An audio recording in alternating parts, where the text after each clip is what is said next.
Asante sana dada Ana.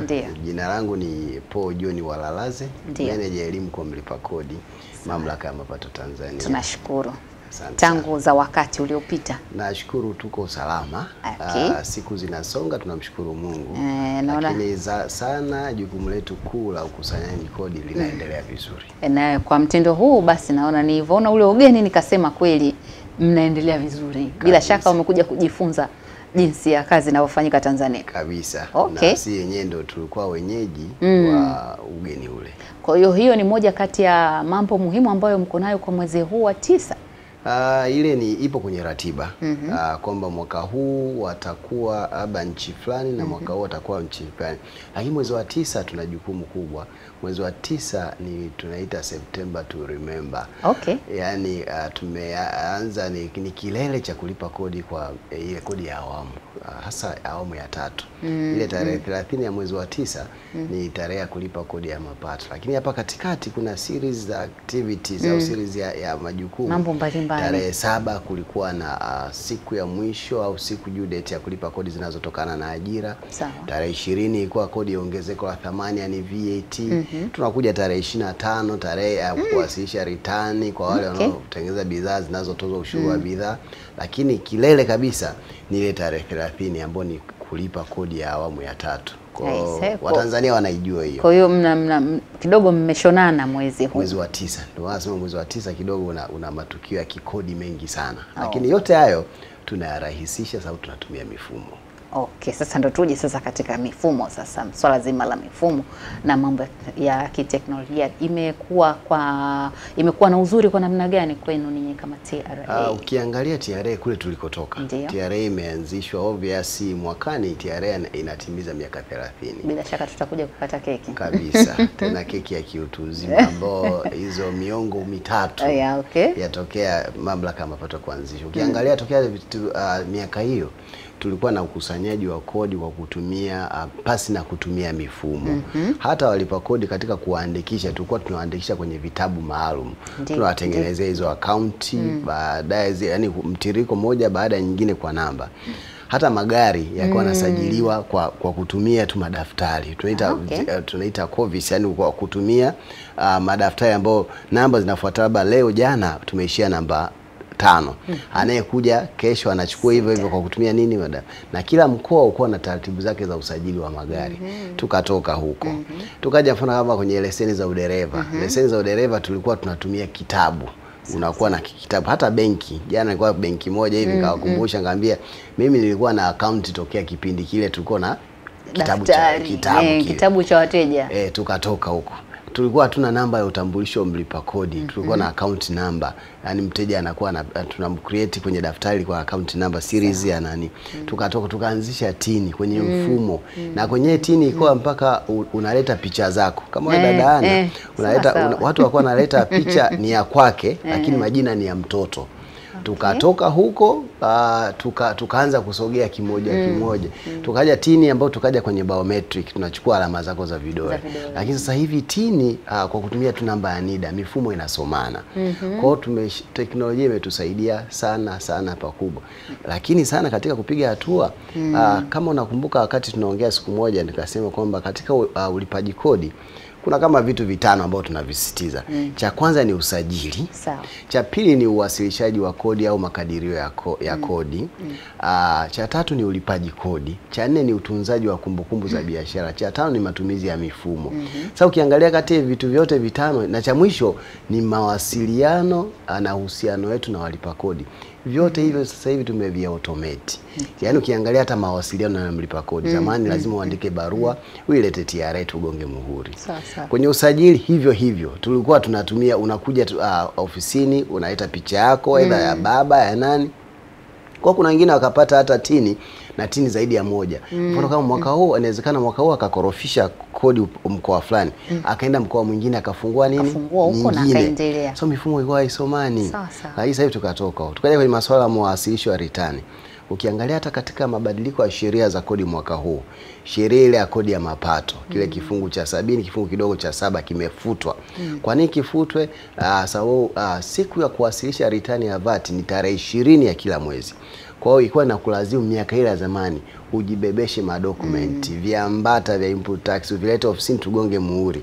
Tumetoka huko. Sasa hivi return unawasilisha wewe mwenyewe, uko kitandani, uko nje ya nchi, unawasilisha. Ndio maana kile kifungu cha automatic extension ya tarehe za kuwasilisha return kimefutwa, sababu hakuna haja tena ya kuchelewesha kuwasilisha return, sababu una uwezo kufanya wewe mwenyewe ukiwa hata nyumbani. Tumefungua ofisini. Sheria ile ilikuwa inamtaka kwamba siku ya VAT ikiangukia siku za weekendi, ikiangukia siku za sikukuu, ikiangukia siku kwamba inakulazimu kwamba uwasilishe siku inayofuata ya kazi. Lakini sasa hivi kimefutwa. Unajua kwa sababu gani? Unaweza kuwasilisha return yako hata kama hauko wapi? Haujafika TRA. Hivi ilikuwa kwa mtindo hakulikuwa hakuna penalty kweli? Zilikuwepo. Maana kama imedondokea siku ya Ijumaa ama imedondokea Alhamisi ambayo ndio siku Christmas, Christmas ya kwanza, Ijumaa Christmas ya pili. Alafu Jumamosi sio siku ya kazi, Jumapili sio siku ya kazi. Kwa maana yake mtu alikuwa anakutana na penalty ya siku 4. Sasa uzuri mfano kama ikiangukia pale kwenye zile siku ambazo si za kazi. Ilikuwa sheria ilikuwa namtaka awasilishe siku the next working day, siku inao ya kazi inayofuata. Kwa hiyo kulikuwa hakuna penalty. Lakini tulikuwa tunachelewesha mapato ya serikali. Chukulia dada Ana, mfano kama let's say Idi Mosi ikaangukia Jumanne. Jumatano ikawa ni Idi pili. Alhamisi ikawa ni Christmas. Then Ijumaa Boxing Day. Jumamosi hakuna kazi. Jumapili hakuna kazi. Wiki nzima mapato ya serikali yamekuwa tied kule. Kwa ndio maana sheria mwaka huu, sheria ya fedha imefuta hicho kifungu cha kusema kwamba kuwe na uwasilishe return siku ya kazi inayofuata. Sasa hivi hicho kifungu hakipo. Kwa ni kumwambia Mtanzania unayetusikiliza ya kwamba tarehe 20 ya kila mwezi ni tarehe ya kuwasilisha return ya VAT, hata kama imeangukia siku za weekendi, siku za sikukuu, sikukuu za serikali zozote tu zile. Kwa hiyo ukiangalia ni maboresho makubwa ambayo dada yangu ambayo yamefanyika. Lakini yote haya yamelenga kurahisisha ukusanyaji wa kodi. Na sheria ya ukiangalia taratibu za kodi zinataka mfumo mzima wa ukusanyaji kodi uwe rahisi. Sawa. Ndio maana tukaja na hizo taratibu hizo. Na kuhusiana na swala zima la hawa wenyewe sasa watumiaji wanaelewa, hawa walipaji wenyewe wanaelewa na kwamba ni kwa namna gani wananufaika kwa namna hiyo? Wanaelewa. Na ndio maana hata sasa hivi ukiangalia TRA sio ile ya zamani. Zamani inawezekana tukafanya maboresho ya kodi, mteja anakuja tu kushangaa kuna hiki. Lakini sasa hivi kunapotokea mabadiliko yoyote, hata mfano kama let's say mwaka huu kuna mabadiliko ya sheria za kodi. Tumezunguka karibia sehemu zote za Jamhuri ya Muungano wa Tanzania kwamba kuna kitu hiki kimebadilika. Kuna sheria hii sasa hivi, kuna kiwango cha kodi hiki kimebadilika. Kuna taratibu hizi za kodi zimebadilika. Kwa hiyo tumekuwa tukiwafundisha. Hata mfano kama issue ya uwasilishaji wa return. Tulipotoka kwenye mfumo wetu huu wa manual kuleta return za kugonga muhuri, tukaja kwenye mfumo wa e-filing, electronic filing, tuliwafundisha walipa kodi, tumekaa nao. Lakini tulianza na wadau wetu wa kodi ambao ni washauri wa kodi, ambao pase ndo wanaowakilisha wafanyabiashara au walipa kodi kwa njia mbalimbali. Kwa hawa tunachosema kwamba hawa wadau wetu wanaelewa. Umeona hata tulipotoka kwenye mfumo wa leseni za udereva, kutoka zile za kitabu kuja hizi za electronic, tumewaelewesha Watanzania. Na ndio maana sasa hivi tunaambia ili uweze kupata kuaccess mifumo ya TRA, hakikisha tini yako iwe imehakikiwa. Kama una tini zile za zamani, hakikisha imehakikiwa. Hakikisha hiyo tini imeunganishwa na mfumo wa NIDA ili uweze kupata huduma zote za TRA. Kama sasa hivi ili uingie kwenye ile lango la mlipa kodi, tunaita taxpayers portal, ni lazima uwe na tini ambayo imehakikiwa. Kwa hata sasa hivi tukisema kwamba issue kama dada Ana una gari lako lile, unataka kumuuzia mnunuzi. Zamani hizo taratibu unaenda TRA, unaweka dokumenti.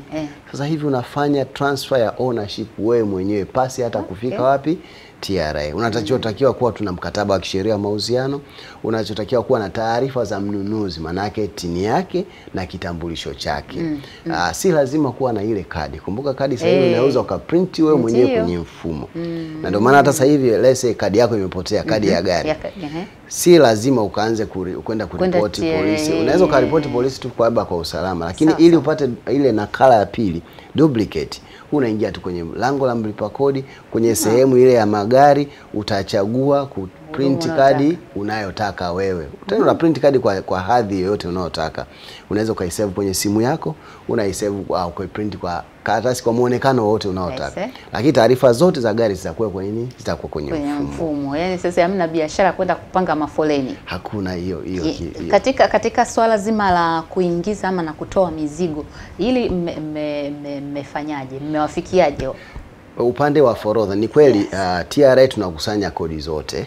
Nikisema kodi zote, kodi za ndani zinazotokana na mapato ya ndani au shughuli za ndani ya nchi, na pamoja zile kodi zinazotokana na biashara za kimataifa. Tukisema biashara za kimataifa tunamaanisha biashara zinazo cross kati ya nchi moja na nchi nyingine. Zinasimamiwa na idara yetu ya forodha au tunaita customs. Kwa sasa hata yenyewe zamani, chukulia tu mfano, umeagiza gari kutoka kule nje kule nchi hizo zinazotengeneza magari. Ilikuwa unasubiri mpaka lifike Dar es Salaam ndio ujue hata kodi yake. Lakini sasa hivi kwa kutumia mifumo hii unaingia kwenye tuna kitu tunaita, tumefanya valuation au tuna calculator ambao tumeweka kwenye mfumo wa kodi, mfumo wetu wa forodha, ambao unaweza ukaingia hii gari Subaru ya mwaka 2022 ina cc labda 2000, nataka kuiagiza. Gharama yake naweza kuambia kama ni $18,000. Labda $18,000 nikiingiza kwenye calculator hii na mwaka gari lilotengenezwa, tentatively kodi yake natakiwa ni jiandae. Kwa unaanza kufanya maandalizi. Lakini zamani mpaka kitu kimeshafika bandarini ndio unaanza kusema na hapo kuna na fine, maana yake inavyokaa inazidi unatakiwa uilipie. Zile warehouse rent nini zote zina accumulate. Kwa hiyo imeturahisishia sana. Hivyo hata kwenye export unatengeneza document, mzigo ukifika bandarini pale sio issue ya kuanza kusema kwamba nifanye verification. Kila kitu kimeshawekwa pale. Kwa tunategemea kwamba Watanzania wataendelea kutumia hii mifumo ambayo tunaotumia. Kwa mfano upande wa forodha, tuna mfumo wetu wa forodha tunaita upgraded TANSYS. Mwanzoni tulianza na zile manyo, tukaja kwenye mfumo wa Askuda, tukaja kwenye mfumo wa Askuda na yenyewe ukaboreshwa kidogo kaitwa Askuda plus. Tukatoka hapo tukaja kwenye mfumo ambao sasa hivi umeboreshwa unaitwa wa TANSYS. Na TANSYS yenyewe mwaka jana tuliuboresha zaidi ili uweze kusomana na mifumo karibia 300 na ambayo iko mifumo ya serikali na taasisi nyingine. Na ikumbuke kwamba forodha sasa hivi ukitaka kuagiza bidhaa kutoka nje, wakati wa clearance sio lazima dada na wewe ukawepo pale. Kuna watu ambao tunaita mawakala wa forodha ndio wanayekukusaidia wewe kufanya clearance ya nini, ya ule mzigo. Na kitu ambacho kinatuunganisha vizuri na wenzetu hawa mawakala wa forodha au na watumiaji wengine ni matumizi ya mfumo. Wakala wa forodha CFA ata login kwenye kompyuta yake akiwepo ofisini kwake na mteja huyu na huyu na nyaraka zake ni hizi na hizi. Kwa hata issue ya clearance ya mizigo imechukua sasa hivi imechukua muda mfupi sana. Na ndio maana hata hujasikia hata tukitangaza sana bidhaa sisi zinazopigwa mnada zimekaa muda mrefu. Lakini hata hivyo hata utangazaji wa hizo kila kitu kwenye mfumo. Sasa hivi mtu anataka kujua aingie kwenye mfumo. Kwenye mfumo, unataka kujua kwamba mnada ni lini, ni kwenye mfumo. Kwa hakuna cha kusema kama tutakutana mimi na wewe. Tutakutana tu mimi na wewe wakati wa ukaguzi. Na tunataka hata ukaguzi wenyewe ufanyike kwenye mfumo. Lakini sasa hapo na kwamba mnakutana na mtu kwenye sababu kwamba mnakutana na huyu mteja pia katika kumpa elimu, au na kwenyewe nako sasa hivi kuna namna ambavyo mtafanya mpunguze hata saa nyingine mtu akija waona TRA wasija kachanganyikiwa. Maana sasa hizi TRA wanakuja mtu anaanza kuchanganyikiwa, haelewi mnaenda kumdai kodi au mnaenda kumpa elimu. Cha kwanza tumejiweka karibu sana na wananchi, karibu sana na walipa kodi, kuhakikisha kwamba hata ulipaji wa kodi unakuwa ni rafiki. Zamani zile ukisikia TRA wanakuja, hata kuna wenzetu hata taasisi nyingine wanaendelea kutumia hilo jina vibaya. Ni kweli kabisa. TRA hatufungi biashara. TRA sasa hivi tumekuwa ni marafiki wa wewe mfanya biashara. Kuhakikisha unafanya nini? Unafanya biashara zako vizuri. Sisi kama idara ya elimu kwa mlipa kodi na mawasiliano, tuna jambo letu kubwa ambalo ambao tunalifanya. Tulianzia hata juzi mkoa wa Dar es Salaam. Tuna kitu kinachoitwa elimu ya kodi mlango kwa mlango. Tuna vijana wetu wako huko. Naamini walitoka Kinondoni, Ilala na Temeke na sehemu mbalimbali, Ubungo, Kigamboni, wamepita kule na wakaenda mkoa wa Pwani. Sasa hivi wako Morogoro pamoja na Dodoma kuhakikisha kwamba tunakuelimisha wewe Mtanzania. Lakini maana yake ni nini? Tuna semina zetu tunazoziandaa. Tuna hizi semina za online, tuna semina hizi za kukutana moja kwa moja na wadau wetu. Mara nyingi sana unakuta dadaana labda wewe umetingwa huku kazini. Ndio. Sometimes kwenye semina zile unawatuma wawakilishi. Lakini tukienda pale tukitembelea kwenye biashara yako tunakumkuta mlengwa. Lakini katika kumkuta huko sio tu kwamba kumwelimisha kuhusu ulipaji wa kodi. Ndio. Pia tunasikiliza na changamoto zake na maoni yake. Kumbuka haya maoni yake ndio haya baadaye anakuja kufanyiwa mchakato, ndio sheria zinabadilishwa. Hata ukiangalia viwango vya kodi, kuna viwango vya kodi let's say kwa mwaka huu. Kwa wale wanaolipia labda chombo chenye uzito kuanzia kilo 1 mpaka kilo 500. Mwaka jana walikuwa wanalipa kodi shilingi 2,500. Lakini tukapokea maoni ya wadau ikapunguzwa kutoka 2,500 ikaja 100,000 na 20,000. Lakini yote ni maoni ya wadau ambao tunayoyapata huko. Wateja wenu. Kwa hizi semina hata zenyewe teknolojia imerahisisha. Tunafanya semina hizi kwa kutumia hizi mifumo Webinar, Microsoft Teams. Tunapata wadau wengi ambao na pale unaweza kwa kutumia mfumo unaweza hata kama mwingine yuko kazini huko anaweza akakusikiliza, au hata kama haitakuwepo pale akaisave kwenye njia mbalimbali anazojua, baadaye akiwa ametulia ataweza kusikiliza na kupata ujumbe wa kodi. Lakini zote hizi katika kuhakikisha kwamba tunakuwa karibu na walipa kodi. Na ndio maana sasa hivi ukiangalia utatukuta kwenye uchumi TRA tupo, utatukuta kwenye masuala tunaita corporate social responsibility tupo, na zaidi sana sasa hivi utakutukuta hata kwenye michezo na kwenye tupo, utahakikisha kwamba tunapeleka ujumbe wa kodi kwa Watanzania. Sawa sawa. Sijajua elimu imefika kwa kiasi gani tukirudi kwenye utaratibu ambao umeanzishwa huu wa hizi receipt za EFD. Sijajua kwa kijijini kama watu wanakuwa wanaziamini sana, kwa sababu tumekuwa na kama ulivyosema tumeanzia kwenye zile receipt za kuandika na mkoa. Maana saa nyingine mtu aone umeandika jina Nelson anasema kweli hii imesainiwa. Sasa sijajua kwa huko kijijini wanaziaminije, ama elimu imefika kwa kiasi gani mtu akaelewa kwamba mambo sasa yanaenda nabadilika. Ni kweli kabisa. Ukiangalia kwanza tuipongeza serikali sana. Ukiangalia hata ile zamani ukisema ukijijini unatoka kule labda huko kwetu labda Matema huko mpaka uje kufika Dar es Salaam umepanda umeshachoka chukua shule. Lakini sasa hivi ni ndani ya siku moja umeshafika kule. Kwa hiyo hata ile hali ya ukijijini inaanza kupungua. Hata zile mfano miundombinu ambayo ilikuwa kutufikisha kule vijijini kwa ina yenyewe ilikuwa ni shida. Mpaka kumkuta mtu wa kijijini. Kwa hiyo hata sasa hivi tumejitahidi.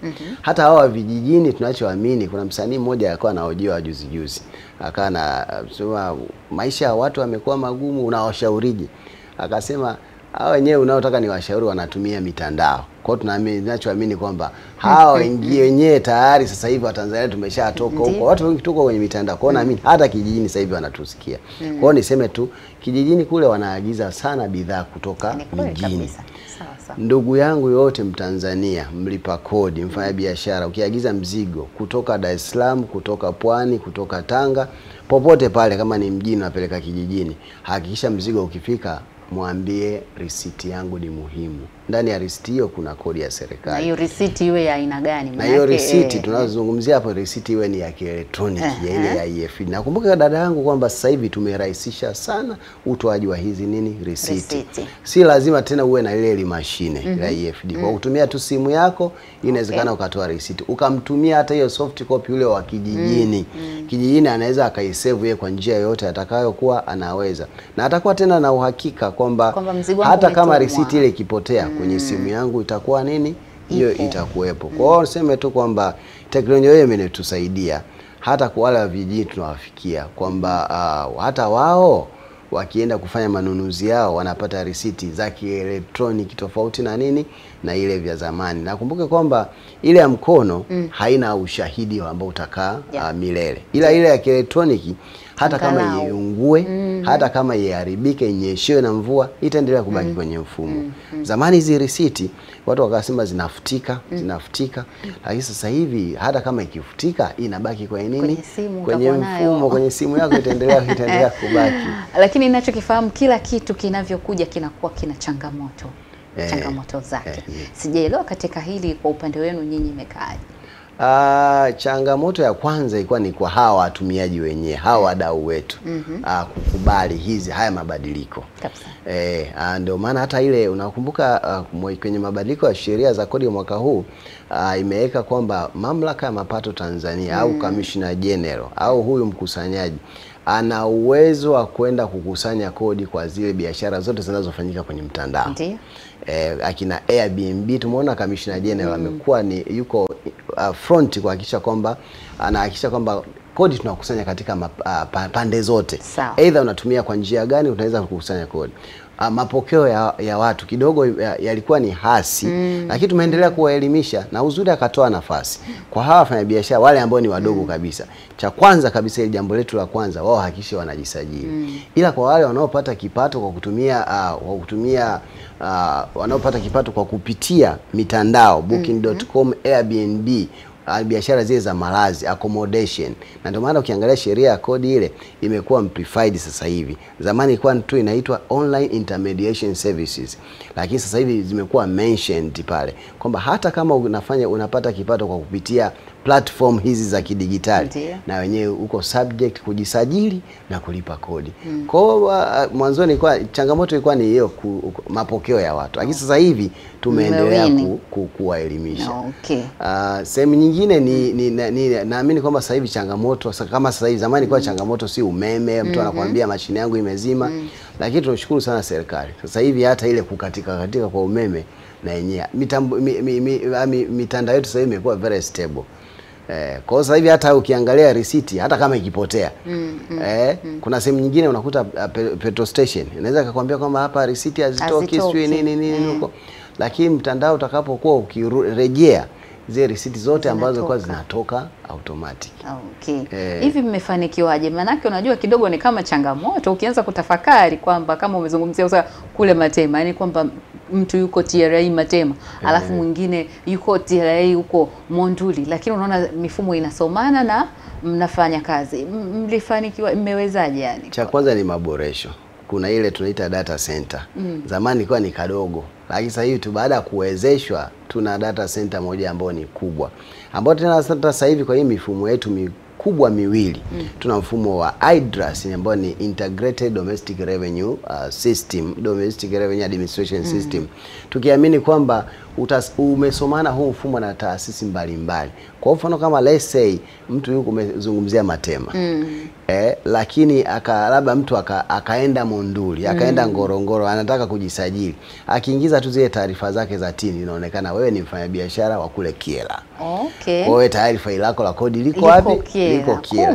Kwa hiyo tumeanza kusomana, tuhakikisha kwamba tunasomana sisi wenyewe wa ndani, tunakuwa kitu hiki kimoja. Then baadaye tunatoka nje, tunasomana na taasisi za serikali. Umekuja labda kuomba biashara, nikiingia kwenye mfumo wa utoaji wa leseni za biashara, nimekuona mwaka jana ulipata leseni 3 za biashara. Sasa leseni biashara unachukua leseni kutokana na biashara unayofanya. Wewe mwaka huu umeniambia una biashara kamoja, lakini mwaka jana nimeangalia umechukua leseni ya utalii, umechukua leseni ya usafirishaji, umechukua leseni ya accommodation, umechukua leseni ya kuuza vileo na vinywaji. Zote hizi umechukua, na huku unaniambia tu na kioski kadogo. Kwa angalau kusomana kwa mifumo ndio haya matokeo mazuri. Kwa hiyo hata sasa hivi tukisema kwamba tukitamka ile trilioni 36.2 itawezeshwa na hii mifumo ambayo imekuwepo TRA. Nafikiri kwa kumalizia hapo, natamani kufahamu neno ambalo natamani watazamaji wetu wasikie kutoka TRA, au kabla sijamaliza huko, nimeona mpo kwenye mkutano wa nchi za Afrika Mashariki, wataalamu huko. Kwa hiyo tutegemee kuna jambo lingine litazaliwa pia. Ile ni kubadilishana mawazo. Kumbuka mfano kama let's say kama kodi za kiforodha, inaitwa sheria ya forodha ya Jumuiya ya Afrika Mashariki. Kwa hiyo viwango vya kodi unakuta viko pale pale. Kwa kukaa kuna sehemu ambazo tunakubaliana kukutokubaliana. Kuna sometimes unasema kwamba mimi nita apply kiwango hiki, lakini kwangu hiki hakita apply. Kwa mfano kama sisi kuna bidhaa ambazo lazima tuziongezee kodi, sababu zinatengenezwa hapa Tanzania. Tukiziruhusu tuziingie kwa viwango vile vya Afrika Mashariki, viwanda vyetu vya ndani vitakufa. Kwa hiyo mkutano huu ni sehemu ya kuchakata mawazo ya wanajumuiya Afrika Mashariki. Wataalamu, ndio maana inaitwa East African Technical Committee. Kwa hiyo akitoka pale, naamini kwamba atatoka na mawazo, ataishauri viongozi kama kuna sehemu ambayo hatuendi sawa ndani ya Jumuiya ya Afrika Mashariki kwenye viwango vya kodi, hata uzoefu, naamini kwamba ni sehemu ambayo pia tutaweza kupata. Basi neno lako la mwisho. Ni washukuru sana wa Tanzania, na tunakumbushana tu kwamba mwezi wa 9 ni mwezi wa kulipa kodi ya awamu ya 3. Kila mmoja akumbushane na mwenzake, tulipe kodi kwa ajili ya maendeleo ya taifa. Na TRA tutahakikisha kwamba matumizi ya mifumo yanaenda kurahisisha ulipaji wa kodi na si kukuongezea gharama. Kwaona siku zote tunaendelea kuwa ubunifu kuhakikisha kwamba kodi inakusanywa pasi na kutumia nguvu.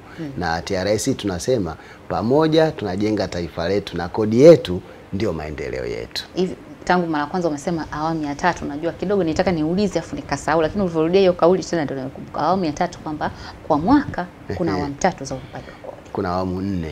Kwa mwaka 4. Yani makadirio yanafanyika ndani ya siku 90 za mwaka wa mapato, ambapo makadirio yamefanyika mwezi wa 3. Inawezekana mwezi wa 3 ukao umekadiriwa 100,000. Sawa. 100,000 ukalipa 25,000 mwezi wa 3, awamu ya kwanza. Mwezi wa 6 ya pili, unalipa 25 nyingine. 25. Mwezi wa 9 ya 3. 25 nyingine. Unamalizia mwezi wa 12. Kwa hiyo kilele ni mwezi wa 10. Lakini kwa nini mwezi wa 9? Mwezi wa 9 umekuwa na sehemu kubwa kwa sababu gani? Kumbuka haya makadirio sio static. Mwezi wa 9 ndio mwezi ambao wafanyabiashara wengi wanajitathmini. Inawezekana makadirio, wale wanaofanya self assessment wameweka makadirio kidogo, ikifika karibia mwezi wa 9 wengi wana amend upwards. Kwa ni mwezi ambao pia wewe mfanyabiashara kukaa karibu na mshauri wako wa kodi kuangalia makadirio. Sio dhambi, yani hapo hamna dhambi. Ni wajibu wake. Kama ambavyo kwenye Biblia bwana kuna andiko moja nasema ya Kaisari mpe Kaisari. Lakini na ya Mungu ape Mungu. Kwa maana unapofika kwenye swala la kodi, manake hata kama mtu ameokoka, hata kama ni mchungaji ila ana biashara kake, akumbuke kuwalipa TRA. Lakini napofika kwenye swala la fungu la 10 akumbuke kupeleka kanisani. Kwa hiyo hapo hakuna mwizi hapo. Mambo yote yanaenda sawa. Nasema wapeni watu wote haki zao. Mtu wa kodi, mtu wa ushuru. Haya, sasa nataka kusema sio mchungaji, wewe sio mchungaji jamani, mtu wa TRA, lakini anaelewa maandiko kwamba unapofika kwenye swala la kodi sio kwamba unaonewa. Ni wajibu wako. Kute hiyo barabara ambao unatoka tu mlangoni kwako unaikanyaga ndio kodi ambayo ulikuwa umeilipa. Kabisa, wanafunzi wanasoma bure. Vituo vya afya vimeboreshwa. Usafirishaji sasa hivi tukitoka Tabora, Dodoma, panda SGR ushaingia Dar es Salaam. Maisha yanaendelea. Mambo yamekuwa rahisi. Kuna mtu anakaa Dodoma, anakuja kwenye kikao Dar es Salaam. Akimaliza kikao saa 7 anarudi Dodoma. Tofauti na zamani. Kabisa. Lakini ni kodi yako. Ukipanda hata ile SGR, ukipanda ndege ile, hivi unaruhusiwa. Jipige kifua kwamba hii ni kodi yangu. Unaruhusiwa hata kupiga selfie kusema nimeinunua mimi. Receipt yako ile ndio ambayo imesababisha haya yote. Asante sana Mr. Paul, nashukuru sana kwa kuja nasi kwa siku hii ya leo. Asante sana dada.